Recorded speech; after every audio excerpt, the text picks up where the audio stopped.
Hi, my name is Chris Ramos. This is eJournal EDAD 768-B, Collaborative Inquiry. I currently work at Temecula Preparatory School. Our vision is a heritage of virtue, wisdom, and knowledge. Our mission is that Temecula Preparatory School inspires students to become virtuous citizens, critical thinkers, and lifelong learners through a classical education and understanding of human virtue.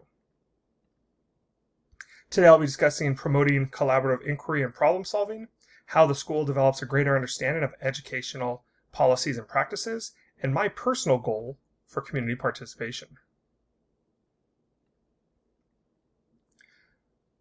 The ways we promote collaborative inquiry and problem solving with stakeholders are a few different ways. We have a coffee with the dean, which is held once a month. At that time, we talk about just different things that are going on around campus, updates to our campus, updates to curriculum. We talk about some good things that are going on with our schools. There's an opportunity for the parents to have kind of a roundtable discussion, talk about any questions they have, any concerns they have. It is available to parents as well as outside people. If they're interested in the school, they're always welcome to come to one of these. These are usually held right after our parents' PATS meeting. The PATS meeting are open as well. I attend all of the PATS meetings, so I can have discussion with what events are going on around campus, fundraisers that are happening, and really be involved with it. We also have a number of opportunities for parents to provide input through our parent and student handbook reviews. This is a time where we just kind of review the handbook. We go over the different policies and procedures that are there, and parents have opportunities to express any concerns we have. If we do make a change to our parent handbook, we also provide, a ton of notice. We try to do it within a year where we let them know, hey, this is coming. We'll update the handbook. For example, this coming school year, 22-23 school year, we're going to have all students wear their assembly attire every Monday. Right now, it's only required for presentations or assemblies, but we decided, let's do it every Monday. Kind of builds a sense of, proper attire, makes them feel ready to start school on Monday, dressing nice. So this year in the handbook, we kind of already added that in our uniform section that starting the school year of 22-23, the assembly attire will be required every Monday. We also have a TPS Foundation board. This is a board that kind of helps out with some fundraising.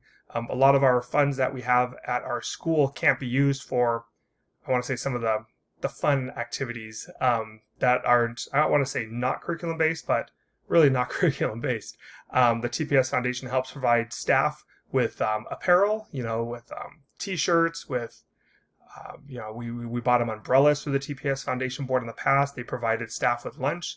It's a fundraiser that helps purchase things that we can't use government funds for, that we get allocated through ADA. So this foundation really steps up and helps out with sponsorships, brings other community members in, and helps make the school a lot better with their contributions.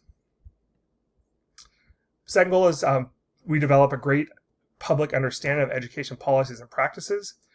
Through the Coffee with the Dean, this is one area where we talk about different policies that are going on, practices that are happening as well. We have info nights.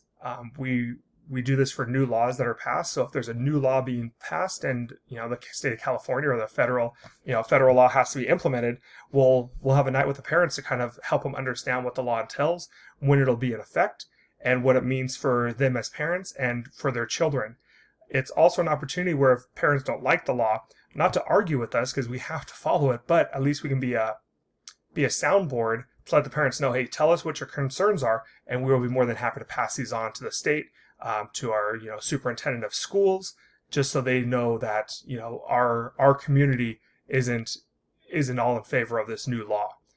We also have info nights when we have a new curriculum introduced. My first year here, we had a math night when we introduced Eureka Math. Unfortunately, because of COVID, we are trying to limit our parents on campus, but we had planned to do a science night with our new FOSS curriculum where we had hands-on activities planned. We want to do a number of different nights to where we can really show our curriculum off to our parents and let them know kind of what's going on in the walls of the classroom so they can kind of help their students at home. We do have a new family orientation, where, families that are enrolled in our school, or even families that want to enroll in our school that don't know about our school, that are looking to, be part of our lottery, we invite them to orientations where we talk about what classical education is. We give them a tour of the campus, and we just kind of give them a glimpse of what it's like to be a TPS Patriot. This is available for students that are going to be enrolled, or also just, normal everyday people that just want to pop in and see what the school is all about, and see if they want to apply for our lottery. We do this for our board members. We do it for community members. Anybody that wants to kind of come on campus, as long as they come in clear through the front office, we give them a guided tour. Some of my personal goals for enhancing community participation includes creating a community task force team. I'd love to get our community involved with different aspects of our website, having a parent business link, which is school specific. How can our parents and our school community support each other? If we have a local, business that is that one of our parents runs, we'd love to advertise for them. Try to keep things local, keep things small. I'd also like to get a local business link for our immediate area.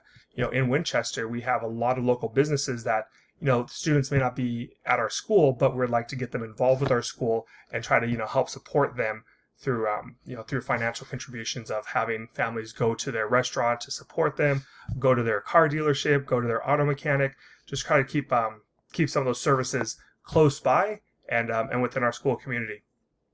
We also want to try to get some local businesses involved through sponsorships, having banners set up outside of our school on the football field, advertising their businesses through our sports teams, academic teams, and in other areas.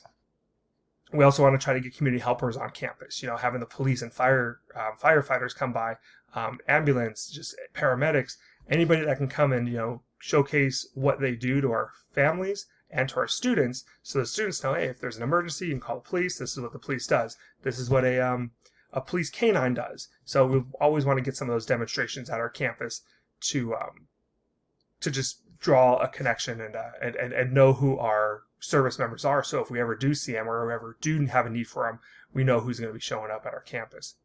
We also love to do community cleanup through our NJHS and our NHS clubs. We have different campus beautification projects, Adopt a Highways, where we bring our students outside of the campus and into the community to do some great service projects. In closing, we have a great opportunities to get community involvement. It's essential to parent community buy-in to the school. One of my big case studies was, included Joyce Epstein, who wrote, "The way schools care about children is reflected in the way schools care about the children's families." I know if we draw families into our campus and show them that we care not just about their students, but we care also about their families, they're going to be more bought into what we're doing on our campus. So if we can kind of get the community involved, get the parents involved, show them that we do care about what they do and what their role is as a parent and as a community member, they will know themselves, as they have that personal feeling of caring towards them, they know that we're going to also care for their children. That is it for this portion of my e-journal for EDAD 768B.